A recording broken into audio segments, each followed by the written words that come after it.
Raréfaction des ressources halieutiques. Les populations du delta du Saloum face au changement climatique. Ces changements ont entraîné la baisse des ressources halieutiques. Pour survivre, les populations insulaires tentent de s'adapter. Dans les îles du Saloum, à Missira, la résilience s'impose pour la subsistance. Les femmes du village se sont organisées pour faire face au choc climatique. À travers des groupements, elles ont créé une ferme piscicole pour la préservation des ressources halieutiques. fu mu nekk nii géej gi sonn na ndax ku jóg jubal si géej gi ku jóg farga gaal dugg si géej gi jën manqué na te ñun si côté tefes lañ nekk ci géej ci jën rek lañ mën a liggéey foofu lañ xam loolu tax ñu am xalaat boobu ñëw indil ko jigéen yi fii jigéen yi tamit mu gënal leen lool ñu def fi piscicole bi. comme jigéen yi lañ jagleel ferme bi jigéen yi am nañ seen comité am seen président am ay comité ci biir.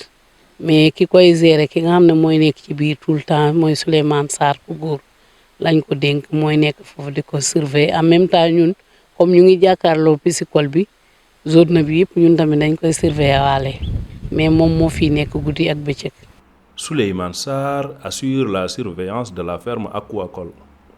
boo gisee ñu gis ñu def ferme fii ça veut dire que dañu nekk ci moment boo xam ne jën dem na ba. commencé ñàkk ci géej bu mag bi donc jën amatul comme bëreetul comme ni mu fi daan bëree suñu temps maam yi donc moo tax yàlla boole ñu ñun aussi surtout femme transformatrice yi ñu doon benn bëgg benn mbir boo xam ne jëmukaay boo xam ne mooy l'intérêt économique boo xam ne day yokk développement réew mi ci lañ sos ferme aquacole bi. biñ ko balaa ñu koy sos nag ci lañ ma formé man li ma gën a intéressé foofu mooy maanaam am na njëriñ te day créer emploi ça veut dire que am na njëriñ boo xam ne saay bu récolte jotee rek population da ciy gis boppam trop parce que ménageurs yëpp dañ leen di jaay ay produits moom la ñuy toogee moom la ñuy lekkee donc dinañ jaay ay mareyeurs yàlla dimbal na ba fii dafa bëri. mariés locaux yoo xam ne ñu bëri dañ leen di jox di jaay ba pare ñu dem jaayaat ko feneen loolu aussi njariñ la boo xam ne dafay ñëw ci askan bi. ko weer bu ñu war a def récolte wala chaque ñaari weer yi ñu war a def récolte maanaam ci semaine boobu géej bi normalement warul fonctionner noonu parce que fii bu récolté beneen site bi récolté beneen site bi récolté te même mois donc géej bi dana noppale. Cette ferme est formée de 5 étangs protégés par une digue contre les eaux de la marée. Cependant, celle-ci a besoin d'être renforcée. Ferme bi am na solo trop ndaxte jën bi dafa xaw a wàññeeku comme ni ko ñëpp waxee changement climatique bi dafa laal fépp bu ko defee jën yi wàññeeku na ci géej gi gaal yi bëri nañ léegi vraiment nga xam ne nit ñi buñ demee géej duñ gis dara.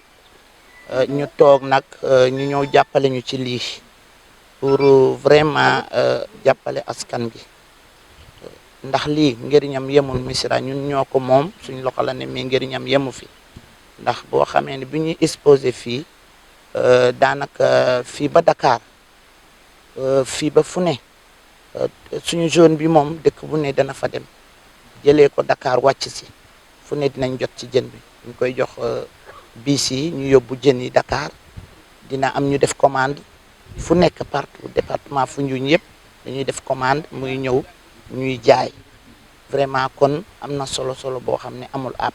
Surtout le long de la côte, la pêche artisanale rencontre d'énormes difficultés à cause des effets de la pêche industrielle, pointe Alassane Mbodj, habitant de Missirah.